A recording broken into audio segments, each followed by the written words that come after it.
I remember finding out that I failed and like just sobbing. And make it very clear to them that you are willing to work hard and that you're willing to learn. Go after what you want because the opportunities are out there. Hey everyone, welcome to today's video. Welcome back to my channel. My name's Leighton. If you're new here, I make lifestyle videos and videos about nursing, so I'd love for you to stick around. And I'm so glad you're here for today's video, which is all about how I got my job in the NICU as a new grad or as a nurse with no experience, no NICU experience. I kind of just recently started making nursing videos and you guys seem to really like them. I made a day in my life of a NICU nurse video, also like a week in my life of a NICU nurse, and I got several questions about how to get a job as a NICU nurse as a new grad. So I did want to make this video to give you guys some tips and just mainly share my story of how I did it, because I mean, I don't have all the answers obviously, but I do think it would be helpful and encouraging to share my story and how I ended up being a NICU nurse and how I got my job, just because, you know, I definitely experienced some failure, some rejection along the way, and I still ended up being a NICU nurse with no experience. So I think this will hopefully leave you guys feeling very encouraged, and I hope you enjoy it. Also, I want to go ahead and say, if you have any other questions, please comment them down below. I want to give you guys advice and I want to give you tips and I want to share any information I have, so please don't hesitate to comment your questions. It really helps me figure out what type of videos to make next. So even though this video is about how to get a job as a NICU nurse as a new grad, I kind of was a new grad, but I also kind of wasn't at the same time. So I started my current job as a NICU nurse in July. So I've been here for about 6 months. I've only been on my own as a nurse for like 1 month. So anyway, yeah, I started in July and I graduated from nursing school the December before. So I did have a previous nursing job before my NICU job, but it wasn't in a hospital. So I'll get to all that. But now I want to go ahead and go back to the beginning, to my education, and then kind of share my whole experience of how I ended up here.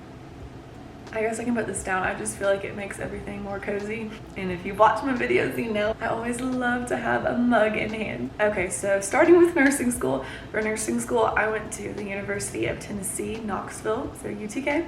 Go Vols. Their nursing school was known for being very, you know, competitive to get into and stuff, and just known for being a good nursing school. And so that was one of the main reasons why I decided to go to UT actually. And I was lucky enough to be accepted into the nursing school going into my freshman year. So like before the actual 2 years of nursing school started, junior and senior year. That definitely was like the easiest way to get accepted. But I do want to say it is not the only way, and that it's still possible if you don't get accepted right at the beginning, because one of my best friends in nursing school, she ended up applying later, which everyone says it's a lot harder to get in when you apply later, but it's possible. She worked hard, she had good grades, but she didn't have like the best of the best grades. You know, she wasn't like some genius. So that's just to encourage you that if you know, haven't gotten accepted yet, just, it's possible, don't give up. But anyway, so my nursing school experience was very rough. Honestly, to be completely honest, like it made me not really like nursing. And the main reason for that is because our nursing school changed like the whole curriculum. Of course, our year, like we were the guinea pigs of this whole new curriculum. And they changed it to where instead of doing rotations in peds, or rotations in psych, rotations in labor and delivery, etc., we got to pick one specialty. We got to pick. So yeah, instead of rotating through all of them, we only got one specialty. We still took the courses and the classes, but we didn't get to have any clinical experiences in the other ones that weren't our specialty. So of course, you know, everybody puts labor and delivery and peds as their number one choice. I think I put like labor and delivery, mental health, peds, and then geriatrics. I ended up getting mental health. Most people did not get their first choice. So that was really frustrating, because at the time I really thought I wanted to be a labor and delivery nurse. And then I got no experience in it, got to see no labor and delivery in clinical at all. So that was super discouraging, because then I was like, well, do I want to be a labor and delivery nurse? Would I even like it? Do I even know what type of nursing I like? I don't know. I'm just doing med surg rotations. I hate it. Like, and then mental health, once I had that clinical experience, it taught me a lot. It taught me some great communication skills and how to talk about the hard stuff and just how to handle hard situations, but like it just still was not what I wanted to do. So that was our clinical specialty. And then we had our preceptorship or our practicum senior year. And again, you know, you get to pick which one you want. I put labor and delivery first.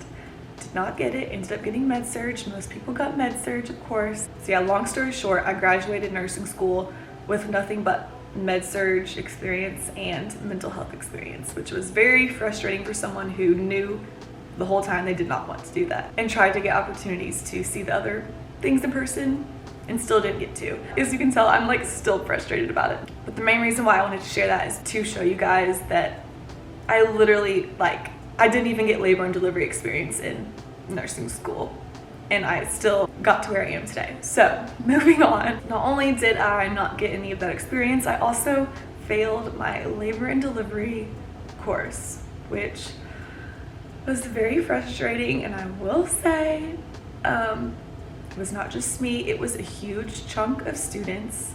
And I think it was so bad that like they changed everything up the next year, if you know what I'm saying. But yes, a bunch of people failed right before we were like about to be on the course of graduating. At that point in the year, I was just really distracted with stuff, and I probably could have studied a lot harder, obviously, but also I'm trying to be careful with what I say. But when it came down to pushing a student towards success and encouraging them and tearing them down and showing them you have power over them and that they're wrong, it was always that. I don't know if that made any sense, but there were just situations where like if you didn't capitalize a word in the fill in the blank, you got the whole question wrong. That's kind of what I'm saying. Like that was the whole vibe of that class. So, and that was my biggest fear. You know, I was a very hard worker, a perfectionist. Like I, you know, kind of prided myself on getting good grades, and so that like crushed my spirit. I remember finding out that I failed and like just sobbing in like my mom's arms. So dramatic, but looking back, it happened for a reason. I'm so thankful because that extra semester of school was like a very pivotal time in my life, and I'm just very thankful for that. So I share that to hopefully leave you feeling encouraged that nobody's perfect. People fail. It doesn't mean your life's over or you're not going to be successful. Moving on. I graduated nursing school in December 2020. And at this point, I just had such an unpleasant experience in nursing school, and I didn't get to experience any of the types of nursing that I thought I would enjoy. So that just left me feeling like, well, I just hate this. Like, I don't like this. This isn't for me. I don't want to do nursing. So I started thinking, well, how can I use my degree in a way that I might actually enjoy? And I was like, I've always loved beauty stuff, so maybe I'd like aesthetic nursing. So I started really looking into that, and then I just got it in my head, like, oh my gosh, this is for me. Like, I'm gonna love this. This is it. Like, this is what I want to do. So I'm like, I don't even want to work in a hospital. I'm just gonna get a job in a clinic and do aesthetic nursing, and like that's me. That's perfect. And so I was determined, and I emailed literally like every medical spa, every clinic in my city, emailed all of them my resume, and then I got a response from one. They brought me in for an interview, and I ended up getting the job, and I'm so thankful for that experience as well. It taught me a lot, and taught me a lot about myself. It didn't take me long to figure out, well, shoot, this actually is not what I want to do. Like, I thought it was going to be for me, but I realized it's not me at all, and it just was not filling me up. Like, I knew in my soul that it wasn't what I was supposed to do. And so after like 4 months, I quit. It was really hard to do because they invested a lot in me, but I had to follow my heart. Honestly, one of the main reasons why I decided to leave was I knew it just wasn't what I was meant to do. But also, I didn't think it was going to bother me, but it did bother me that I was like, I went through all this stress in nursing school, and I have this great education, and I feel like I'm not utilizing any of it. I feel like I'm not even really getting to like put it to the test and, you know, see what I can do. But like I said, I thought I wasn't going to care about that, but I did actually care about that. And so the more I thought about it, I was like, I think I want to do peds. I've always loved kids. I've always worked with kids outside of nursing. Why have I never thought to like combine the two? Why have I never thought about peds? So then I was set on, I'm going to do peds. So then my next thing that I tried to do was this residency of one of the hospitals, like the really nice hospital.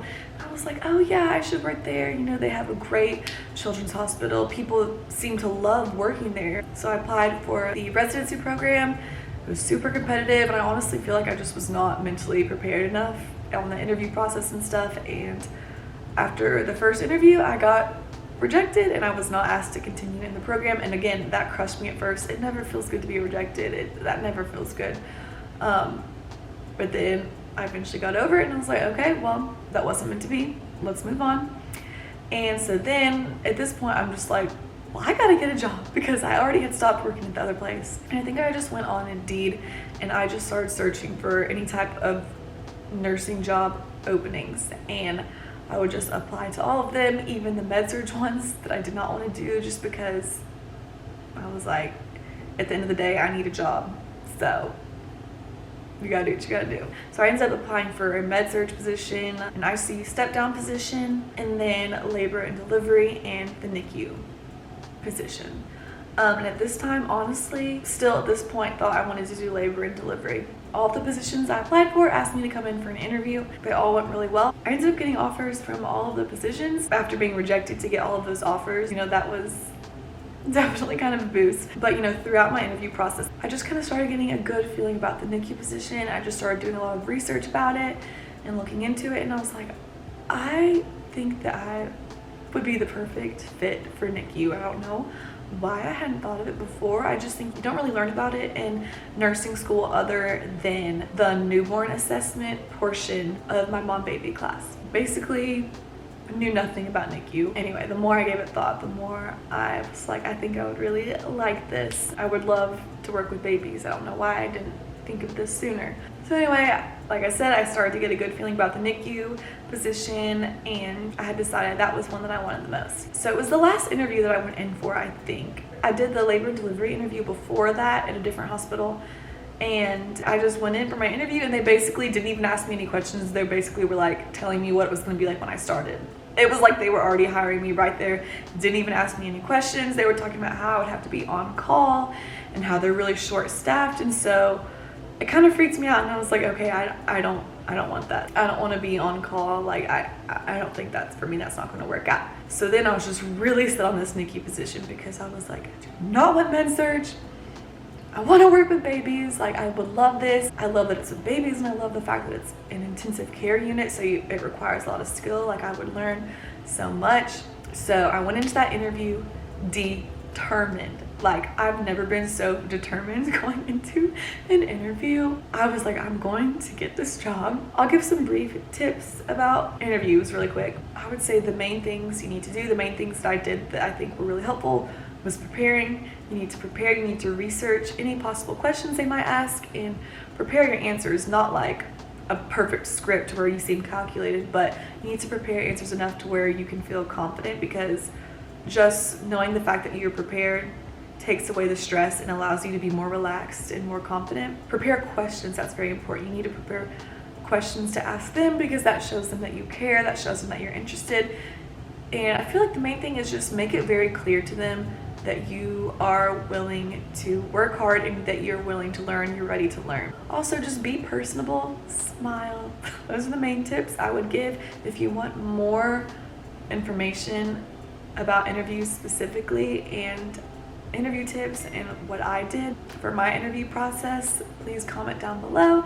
Let me know, because I'd love to make a video about that in the future. I felt really good after the interview. I had a really good feeling about it. I could tell it went well, so I was hopeful, but also I was nervous because the manager said something about how they were interviewing a lot of people, so I thought it was really competitive. Oh, another tip kind of about interviews, just applying for jobs in general. Connections can go a long way. Really do your research about your connections, even if it's like your mom's friend's friend. Like, you don't have to actually know them, but it's a connection. People are usually pretty willing to put in a good word for someone to be helpful. I had 2 people like put in a good word for me, and neither of them I like knew personally. It was just I knew personally people that knew them personally, if that makes sense. And that can just make a big difference, because when managers are interviewing a lot of people, anything just to help one name stick out a little bit can make a big difference. I honestly will say I don't think that's what got me the job. I feel like the interview went really well, and now that I can see the other side, I know that we really needed nurses, but it can still be really helpful. So definitely do your connection research. And then I do want to touch on another thing. When I was applying for the jobs and looking for job openings, most of the ones I applied for said like new nurse or residency, but the labor and delivery one did not say new nurse, but I still applied anyway, and I'm glad I did, because they called me like the next day, asked me to come in for the interview, and were ready to hire me. Also, I want to say about that, the labor and delivery interview that I went into, I also interviewed for a med-surg position at that same hospital. And the med-surg position was more of like a residency, so I was communicating a lot with the recruiter. So he was the one contacting me, running that whole process. And, you know, on one of the phone call interviews at the beginning, just where he was kind of trying to see what I was interested in and like what type of specific floors to interview me for, he mentioned nothing about labor and delivery. So I just assumed, well, I guess they don't have any labor and delivery openings, whatever. You know, he just made it seem like, well, it's just med-surg, ICU step down, that's all we have for you. But then I was able to communicate with the labor and delivery manager completely separately, and they were basically ready to hire me. And if I wouldn't have like gone out of my way to seek out that opportunity, I would have never known it existed, because the recruiter was just like, oh, we have med-surg for you. Said nothing about labor and delivery. So you really just have to like go after what you want, because the opportunities are out there. That to say, when you're looking for a job, don't let that stop you. Don't let the fact that, oh, well, it doesn't specify new nurse or no experience or residency, so I'm not gonna apply or I'm not gonna try. Still try, because at the end of the day, nurses are needed everywhere. Especially right now, nurses are so short. So just try, even if there's not a job opening. Again, contacts are so important. Get contacts. Ask people you know, ask nurses you know. Find those connections, get contacts, get a manager's email, even if there's no job openings, and email them. Be like, hey, I'm so-and-so, I'm very interested, here's my resume. Nurses are always going to be needed. So just put yourself out there and research. Research your opportunities, connections, because I'm telling you, you do not have to start out in med-surg. That is a lie. That is not true. If you know what you want to do and you know it's not med-surg, don't do med-surg. It's just going to make you miserable. It's going to make you hateful. I don't know why people say, oh, well, you have to pay your dues in med-surg. No, you don't. Like, oh, you know, I'm sorry. For the most part, there are other opportunities, so do not think that you have to start in med-surg, okay? So I think that is basically it. I hope I wasn't rambling too much. Also, again, comment down your questions below. I love to help you out, answer your questions. I hope this video was helpful, and thank you guys so much for watching. All of you that are new to my channel, it means so much to me, and all your kind words have truly meant the world. So I just want to say thank you, and I love you guys, and good luck on your nursing journey. You're going to be amazing. If you like this video, please give it a like and subscribe if you haven't subscribed already. I'm excited to make more videos for you guys, so make sure you stick around, and I'll see you in my next video. Bye.